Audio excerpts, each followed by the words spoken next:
بدکاری کرنے والی عورت اور بدکاری کرنے والا مرد جب ان کی بدکاری ثابت ہو جائے تو دونوں میں سے ہر ایک کو 100 درے مارو۔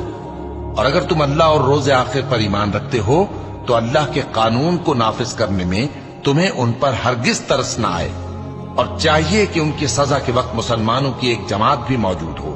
بدکار مرد تو بدکار یا مشرک عورت کے سوا کسی سے نکاح نہیں کرتا، اور بدکار عورت کو بھی بدکار یا مشرک مرد کے سوا اور کوئی نکاح میں نہیں لاتا۔ اور یہ یعنی بدکار عورت سے نکاح کرنا مومنوں پر حرام ہے۔ اور جو لوگ پرہیزگار عورتوں کو بدکاری کا عیب لگائیں اور اس پر 4 گواہ نہ لائیں تو ان کو 80 درے مارو، اور کبھی ان کی شہادت قبول نہ کرو، اور یہی بد کردار ہیں۔ ہاں، جو اس کے بعد توبہ کر لیں اور اپنی حالت سنوار لیں تو اللہ بھی بخشنے والا ہے، مہربان ہے۔ اور جو لوگ اپنی بیویوں پر بدکاری کی